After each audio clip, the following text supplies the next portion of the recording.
The Logger's Edge does a really good job of marrying up your load tickets with your revenue rates to calculate what the mills owe you for the products you deliver. But of course, you want to make sure that you actually receive payment from each mill for all the loads you deliver and that the payment is correct. A simple mistake by a mill clerk could mean that someone else is paid for your load, or maybe you are paid, but the rate is wrong. It's up to you to catch those mistakes. The Logger's Edge can help you do exactly that.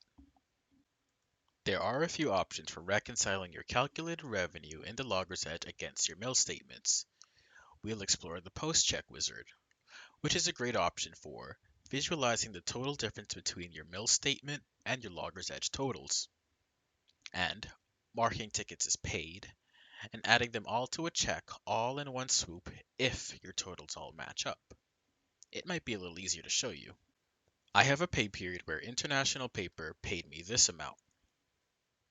Now let's use the post check wizard to reconcile these and mark them all as paid.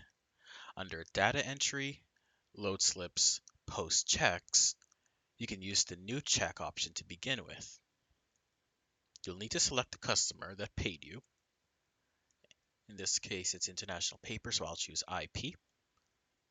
Enter a unique check number. A common practice is to put the check number that the mill gave you, or just put the customer name with the week ending appended like I do here.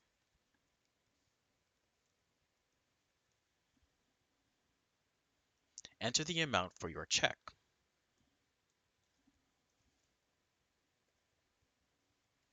And you can put the date that you received payment.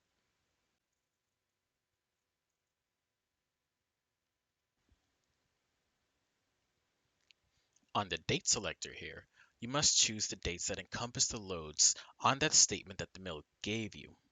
Sometimes it won't match your pay periods in the Logger's Edge, but in my case, our pay periods conveniently match, so I will just choose the 8/11 or August 11th pay period. Then I'll hit Next.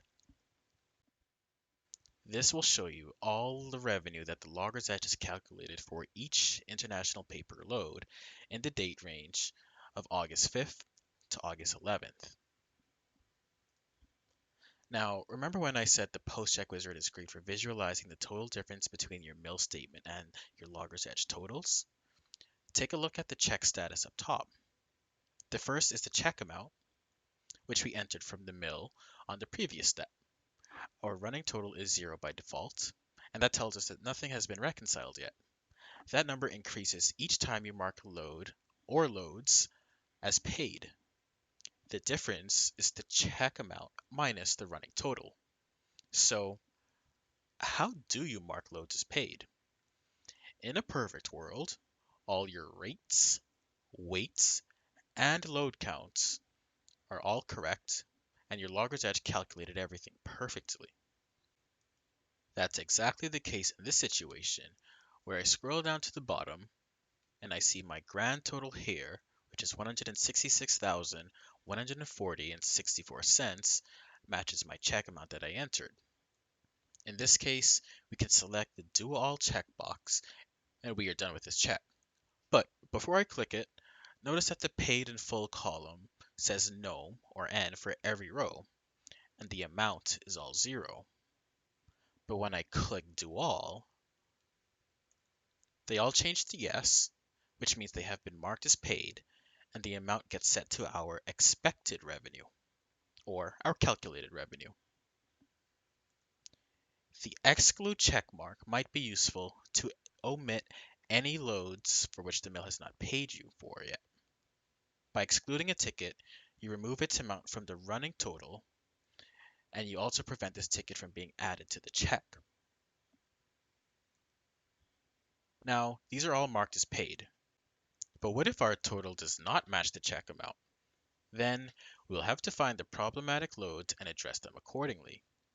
Luckily, this screen is very configurable and can be changed to match the grouping and subtotal structure of your mill statements, whether it's a tracked and destination combo, destination and species combo, etc. That way, you can compare the Logger's Edge subtotals with the mill totals to find the discrepancy easier. Once you figured out the issue, you can either save the check, correct it in the logger's edge if it's a clerical issue, rerun your calculators, and come back to the saved check. Or, if you know the issue and are willing to accept it, you can change the Pay OK column to yes or Y and manually change the amount column to what you actually received.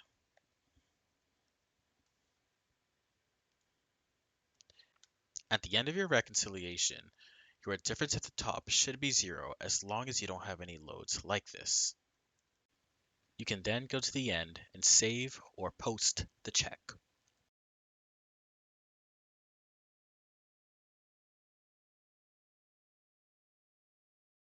In addition to this process, you can do one final check and run the mill settlements reconciliation report to show all unpaid loads.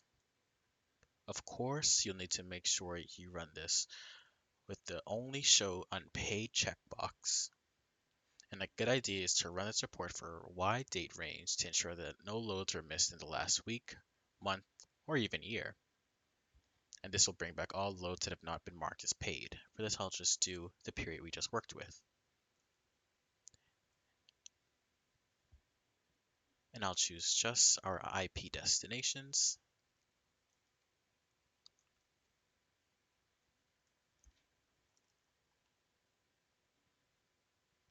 And voila, we have no loads that are unpaid. We've had clients tell us over the years that the software has easily paid for itself and more by helping them catch errors by the mill more easily. We'd like to help you too. Call to learn more or schedule a training session. Thanks.